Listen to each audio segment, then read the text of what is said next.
It all started with like a stolen Quran. So I said to him, I was like, yo, you know what you just stole? And he's like, nah, it's just a book. I'm like, nah, B, like, it's not a book. Like, I brushed the dust off of it, started to read. Like, every time I like picked it up and I read certain things, like, it hit different. To be completely honest, I did not look like how I look today. You know, I had a nose ring, I had like, my earrings were in, like, chain, like, everything that was like the opposite. I was put in a situation where it's either I choose up, where I stick to my deen, what I know is the truth, or I literally end up where everyone else is going. To be honest, like I have a couple things, like, you know, to speak on, but you know, as I was here, like, you know, a couple brothers asked me little questions of like my journey, because I am a revert to Islam, and basically, so how it all played out was, it all started with like a stolen Quran, which sounds as crazy as it sounds crazy. Basically, growing up, I always was like, I was a really spiritual, religious type of person. Like I used to like walk, go to the church. My family they're Christian, so I would like walk to church by myself. I would always like, you know, do those little things. And so this was grade 11, night school, and my friend at the time, he had his class in the library, and the bell rang, he came outside, and I noticed he had a Quran in his hand. And growing up, I had a lot of like Middle Eastern friends, like, you know, so like, not to put any stereotypes, but you know, I had some knowledge of like what it was. So I said to him, I was like, yo, you know what you just stole? And he's like, nah, it's just a book. I'm like, nah, B, like, it's not a book. Oh, and sorry like for the slang, I'll try to articulate myself as best as possible. Nah, if you guys don't understand. Go for it. But so I ended up taking it from him, trying to like, you know, do the good thing. Bell rang, I went to class, I brought it with me, put it in my bag, it came home with me. And that was literally like the day, like everything, like, you know, started. So I'm not gonna lie, it sat there for 3.5 months. And then I was just cleaning out my room because we were moving. And I found it again, I brushed the dust off of it, started to read. And then over time, like every time I like picked it up and I read certain things, like it hit different. Like, you know, and it's just like, even when I was in class, like in grade 11, like I'm pretty sure, I don't know if you guys went to Catholic school, but Catholic schools, they do world religion. So you learn about all types of religion. So you learn about Sikhism, you learn about Hinduism, Orthodox Christian, Islam. So we went to these, like, they're respectively like holy places of worship.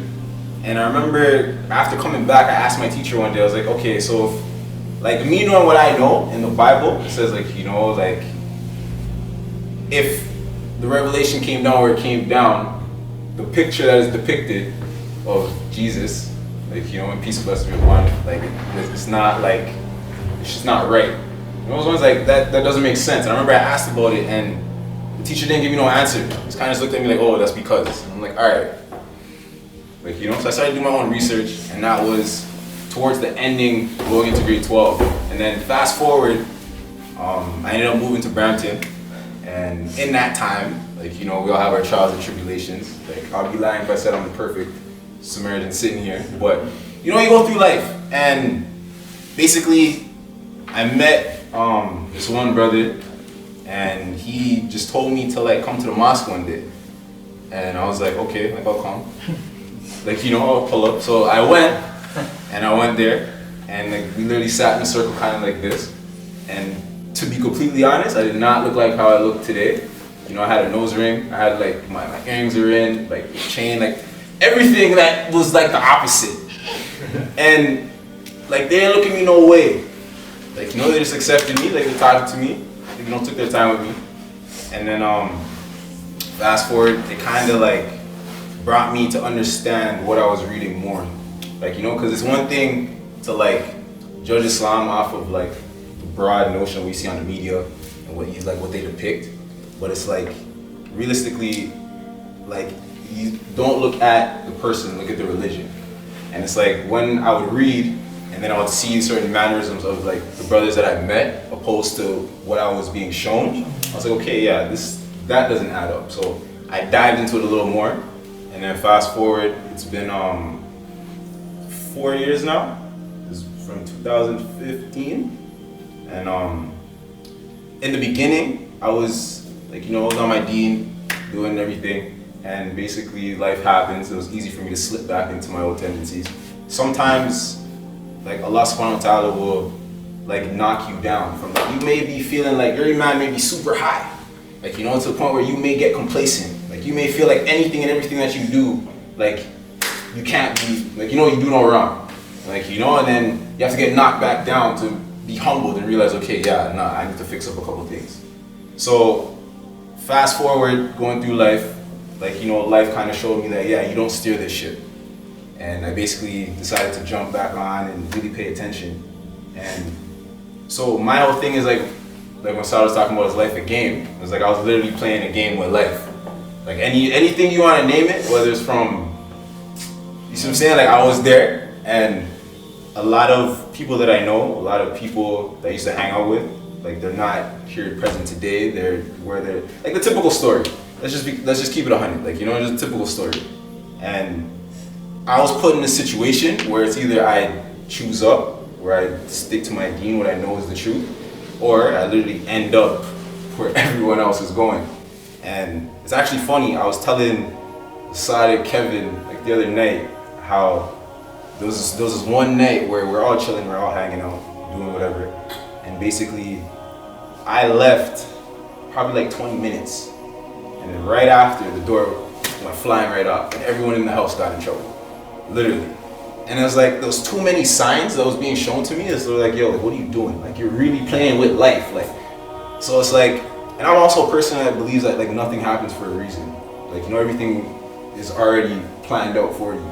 Like, even the name of like the event, even where the event takes place. Like, I know this area very well. I used to like right over there, 1900 North Sheridan. Like, I used to be right over there, like every day. Like, so me just understanding that, okay, you want to continue to play with life, this is where you'll end up, but if you just stay on your deen, this is what's for you. And every time that I would, like make my salah or do like anything along those lines, I would reap the benefits of it. To be honest, like I have a little something, like I write poetry, and I guess it can kind of like sum up like what like I have to say, but just to like put it out there, like I don't know where everyone is personally with their iman, but what I do know is that like we're all blessed, and a lot of us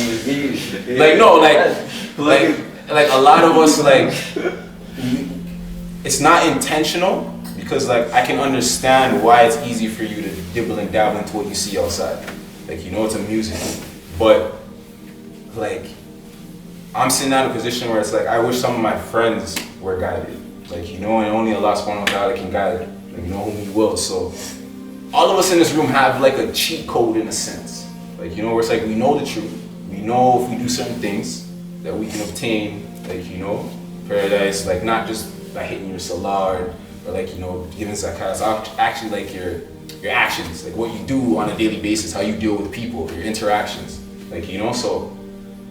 Just to like sum that little all up, it's like as soon as I made that shift and I jumped back on my deen, it was like all that stress and negativity just kind of went away. Because like for 22 years, I can honestly say like I was living without peace in my heart. Like honestly, like 100%. And even like where I sit today, from the outside looking in, I may not be in the best position from where I was previously, but like I've been telling all like my friends and all this stuff like that, like it's the first time like I have peace, like full peace, because it's like you can, like if you find happiness in like the cars and all that stuff, like alright, when the car disappears, like your happiness is literally gone with it. And if you find happiness in the money, once the money's gone, your happiness is gone with it. And it's like, so it was literally like a snowball effect, and like I was just literally tired of rolling. Like, you keep rolling, and then you end up into a place where you necessarily don't want to be. And it's like a lot of people don't get to like come out of it. So it's like, if anything that you guys can take away from it, like, it's just like, yeah, like, everything we see on media and we see outside, it's all nice, it's all neat. Like, you want to dive into it, you want to play with it, but trust me, it's not what it seems.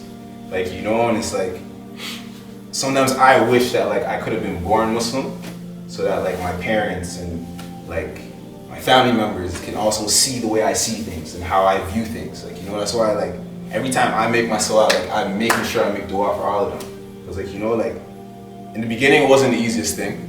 Like, you know, but the blessing of it was I was living by myself. Like, I was financially stable to be living by myself. So it's like, you know, so, like, I guess, like, I could just, like, you know, touch on a little poem. You know, I got a lot in this book, but I feel like this one can really touch, like, what's going on with today. So it's, basically starts like this. So, trying to find myself accumulating debts, multiplying stress, life. It's a process, right? Patience is my uprightness to enlarge the small light at the end of my path that illuminates the darkness. Marching forward, the perspective I had toward the cartilage in my left knee. The past me would deadlift shifts from Monday to Friday. Old soul, age is nothing but a number, but my weekly slavery checks took care of responsibilities monthly. Humbly flex at the acknowledgement of hierarchy amongst my peers. By feeding minds and stomachs through good intentions, ended up with blessings in the later years. But who predicts the future if it's already written? I'm not a rapper, this is just my thoughts, lyrically shifting the top and bottom bridge of my lips, comprised of small atoms illustrated by the divine creator. There's nothing greater. Furthermore, if I'm lost, I retrace my steps back to the word, not the church that hypocrites breed. I mean the untranslated. To comprehend, you need a revelation. Looking down on the earth, another man's affliction shouldn't be your salvation. But this is Z generation. So, you know, like, I just feel like in today's society, and like with, like, just speaking on, like, the Muslim community, like, a lot of us, like, take it for granted. And, like, I can understand a little bit where you guys may be coming from, because it's like, yeah, your parents will be on you, and, like, you know, when you get a certain age, it just becomes emotions. Like, you know, and sometimes they don't know how to tap into certain things to make you really feel what they've been preaching to you since you were young. Like, you know, and I just feel like if we can all just really just self-reflect and really realize that, yo, like, how many times when you went to go do something negative did you really reap the benefits of it? Like, you know, and then every time when you went and did wudu and you felt light, like, you felt clean, like, you felt like, you know, and like you made your salah and it was like, okay. Like, you know, so it's just like, to be completely honest, like, I didn't know how this whole event was gonna pan out, but I just feel like this is my little spiel, my little, that I could give to you guys. It's just like really appreciate, like, what you guys have been blessed with. Like, we all been blessed with, because we're all sitting in this room for a reason, right? And it's like, even with the location, like I said, I know this area very well. You see what I'm saying? Like, the start of all my foolishness was right up the road. Like, you know, at 9 years old. I don't even mean to rhyme. Like, you see what I'm saying? You're in the block, bro. You see what I'm saying? But, we can all learn from each other if you really pay attention. Like, you know, and not just look at things on, like, the surface. Like, be present with people when you're in their presence. Like, literally. And so yeah, that's just my little short spiel. How did it start for you? You said it started at 9? Oh, like, what do you mean? Like, you said your foolishness started at 9. Oh, nah, like, okay, so, like, not to, like, really tell everyone, like, you know, my bad deeds, but let's just say, like, at a young age, like, I was 9 years old. That's what. It's like, you know, like, let me just put it this way. No, that's what I'm saying. All right, let me direct this to you. Okay, so basically, when you go outside and you're hanging out with your friends, you don't know what is right, you don't know what is wrong, because you're with your friends, and it may be the coolest thing to do, but just know that everything that you do, there's a good side and there's a negative to it. And if you can realize that, like, hey, every time I do this I get in trouble, then maybe you should just flip the other way. You know, like, and trust me, being, like, the positive, upright, like, you know, knowledge of, like, you know, some actual things in this world, not like the surface stuff and materialistic stuff, it's not the coolest thing to do. And, like, even with my whole journey, like, a lot of my friends, like, when I told them, like, yeah, like, REVERT'S Islam, they're looking at me crazy, like, yo, what are you talking about? What are you doing? Like, you know, but, like, so always remember, like, the right thing to do may not be the coolest thing to do. And a lot of your friends will not like what you're doing. But just know that if you know that's the right thing to do, run with it. Like, you know, because, like, when you take one step to Allah subhanahu wa ta'ala, it takes 2 steps to you. It comes running to you. You know, so just always know that. Like, so if your friends are like, oh yeah, no, that's not cool, I'm not doing this, I'm not doing that, you're doing the right thing. Just always remember that, like, because the cool thing is not always the right thing to do. Just to sum it up in a little pot. So that's advice even we get, but not only him. It's for all of us. Nah, but yo, that's why we're all sitting on the floor, right? No one's higher than nobody, right? Yeah. Like, you know, we're on, like, and that's the next thing too. It's like you have to forgive yourself. Like, you know, just realize where you are. You see what I'm saying? And don't try to, just like what Kevin was saying, don't try to use someone else as a scale.